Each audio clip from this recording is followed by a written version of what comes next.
We go. As if by magic, it is coming, I'm told. Hold this space. Hey, presto. There we go. I'm going to have to turn this way, Charlie. Oh, that is a biggie right behind me. That is champions against champions. Game respects game.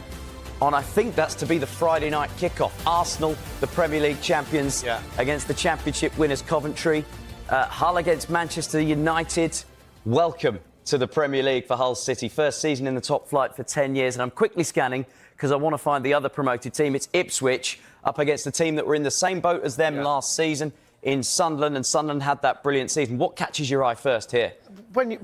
Listen, Arsenal Coventry first and foremost, because it'd be the first game. It'd be interesting to see how much development Coventry have done over the summer, bringing players in, because that's what they'll need to do to stay up. Frank Lampard will know that. But also what scenario and what position Arsenal come, because we see them how well they finished last season, the champions. Now they're at the kind of crossroads bit. What I mean that they can really go and grab a hold of this trophy and win it for 2 or 3 years, because the teams that are chasing them are in a little bit of a remit kind of thing. Liverpool got a new manager, Chelsea got a new manager, Man City's got a new manager.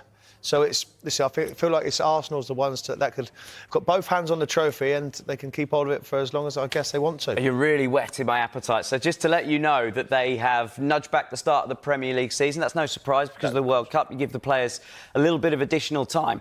And actually, a lot of the players that are coming up from the promoted teams won't have been as busy this summer. And Arsenal, a lot of their players, we've already seen the 4 of them away with Arsenal. Declan Rice is performing absolute wonders. They might be slightly heavy-legged to start the season.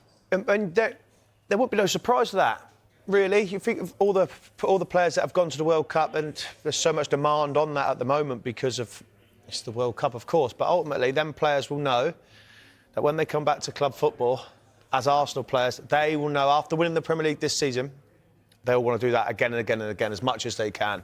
Let's be honest. And that's going to be the thing for Mikel Arteta's team now. They've got over the line once. Now they want to stay over that line so they can keep their name on the trophy. OK, need to cycle through this because we've done the top 4 games there. Nottingham Forest against Leeds, a couple of teams that last season, for a period of the season, were very nervous about relegation.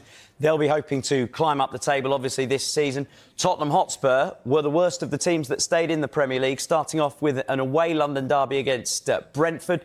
Brighton and Aston Villa both playing in Europe this season. They'll start the season down at the Amex. And Bournemouth have an away trip with their new manager, Marco Rosa. His first game in the Premier League is against Manchester City. And we pretty much know that it's going to be... Listen, it'd be one of them where I think Newcastle will be kicking themselves, really.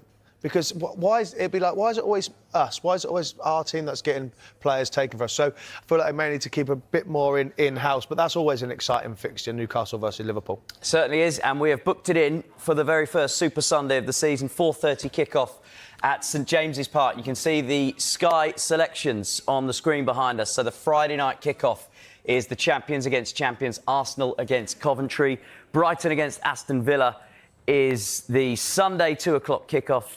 Along with Manchester City and Bournemouth, 2 o'clock on the Sunday. The late game on the Saturday, Brentford against Tottenham. And we'll round off that opening weekend with a West London derby with a new manager for Chelsea, Xavi Alonso, against Fulham, who, as yet, we don't know who'll be in their dugout. And this is the thing. When you go for, there's so many good fixtures in Open, but this is the Premier League. There should be good fixtures. That happens all the time. But this one, so many clubs now, managers have moved on and so many new managers have come in. But then they're looking around. Ipswich, newly promoted. They haven't got a manager. Fulham, Marco Silva's gone. You kind of knew January, February time that he was going. Yeah. They haven't got a manager. Fulham said they were surprised that he decided to leave. I don't think anyone else has. And then we've got 4 or 5 new managers have come to clubs. So I think, listen, it's going to be an interesting start to the Premier League season, shall we say. Yeah, so many subplots and stories everywhere you look on that opening weekend of the season. So we've done that. Charlie, you mentioned to us that when you were waiting for the fixtures to come out, it was first day, last day, Boxing Day. Yeah. I mentioned to you that Boxing Day last year was a little bit quiet. There was just the one game on the TV. Let's have a look at the Boxing Day fixtures for this year. Now, obviously, there will be some movement on this because of television, but we are told that there will be more than one game on Boxing Day, a return to the tradition, which is what we want to see. And you've got a better eye on this one. So what's catching your eye here? I think, once again, there's another big game involving Newcastle with Manchester City visiting St James's Park.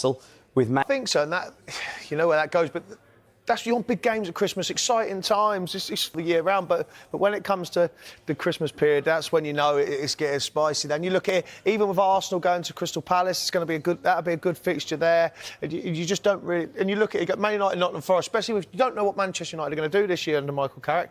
And Nottingham Forest, you'd like to think, well, they would obviously like to think that they could do a lot better than what they did last year. So for me, Brighton. I wonder if this catches your attention. You mentioned that Liverpool was one of the first fixtures you'd look for. Bournemouth go to Anfield on the last day of the season. Bournemouth's old boss, Anthony Iraola, will be in the dugout. Let's say they won the league. Bournemouth might have to give their old coach a guard of honour. I think it's going to be an interesting one. Listen, there's a good fixture there. They go to their old manager, rightly so. But I think it's going to be an interesting one for Bournemouth this time. I know their recruitment's very good, but because they've got European football, they've got to add to the quality they've got, because it's all right performing well in Europe and not in the Premier League, then you've got problems on its own. So I think it's going to be interesting for Bournemouth and Sunderland this summer. Champions against champions, it will be Arsenal that will be hosting Coventry City of Frank Lampard. It's going to be the beginning of Mikel Arteta's race to retain his championship as the champions of England. It's going to be an awesome moment. It will be so wonderful. Please, you have to check out for your club. Check out for who you'll be meeting. It's going to be an exciting one, with Chelsea welcoming Fulham in their opening day. That will be the beginning of their newly appointed manager, Xavi Alonso, who had been a fantastic coach with Leverkusen, taking them from nothing and giving them their first victory. Went to Madrid, did well, and now Chelsea had given him the opportunity. He's not coming as a head coach, he's coming as the manager of the club, meaning he dictates and has a say in everything the club is doing. Please check out for your team, check out for your club. It's going to be awesome. This was going to be the first time in years when the Premier League will be playing without Pep Guardiola of Manchester City. Michael Carrick of Man United will be having a fantastic season, checking out what he has done. We'll be looking at for Xabi Alonso. We'll be looking at Iraola, who has just moved to Manchester, to Liverpool. We'll be looking at newly appointed Ipswich coach. We'll be looking at other things. We'll be looking at the signings, what they are going to be bringing to